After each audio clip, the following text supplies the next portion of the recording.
যে আওয়ামী লীগ বাংলাদেশে আর কখনোই রাজনীতি করতে পারবে না। ফ্যাসিস্ট সরকারের নেতৃবৃন্দকে দেশ থেকে পালাতে হয়েছে।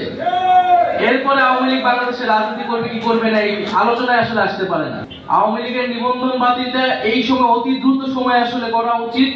সংস্কার, নির্বাচন এবং তার সাথে আওয়ামী লীগের বিচার, আমরা মনে করি যে কোনোটাই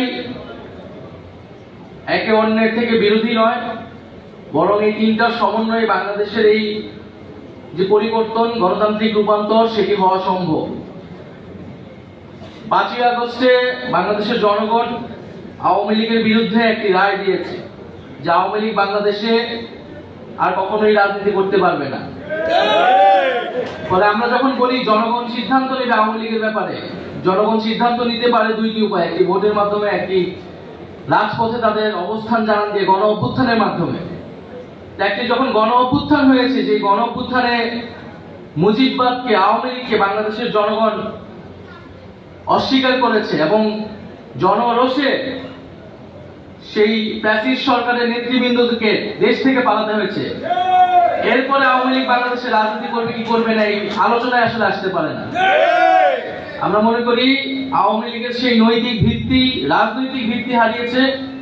এখন তার আইনি বন্দোবস্ত কি হবে, কোন প্রক্রিয়ায়, কোন আইনি কাঠামোতে আমরা আওয়ামী লীগকে বাংলাদেশের রাজনীতি থেকে দূর করতে পারি এবং একটি গণতান্ত্রিক প্রক্রিয়ায় যেতে পারি, সেই বিষয়ে আমাদের সেই পথ আসলে উত্তোলন করতে হবে।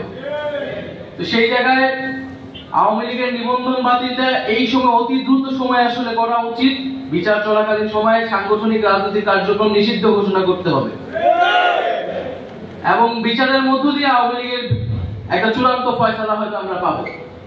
দ্বিতীয়ত, সংস্কারের কথা সকল রাজনৈতিক দলগুলোই বলছে। আমরা বলছি যে একটা মৌলিক সংস্কারের জায়গা আমাদের ঐক্যমত হতে হবে, যে সংস্কারের মাধ্যমে শাসন ব্যবস্থা এবং ক্ষমতা কাঠামোর পরিবর্তন হতে পারে।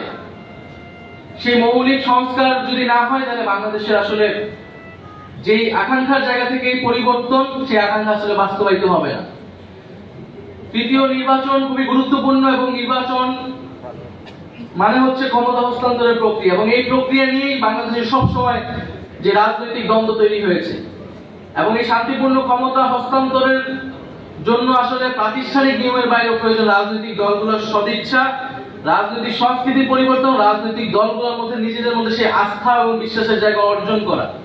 সেই আস্থা ও বিশ্বাসের জায়গা যদি অর্জন না হয়, তাহলে শান্তিপূর্ণ ক্ষমতা হস্তান্তরের যেই সংস্কৃতি, সেটি বাংলাদেশে আমরা চালু করতে পারবো না।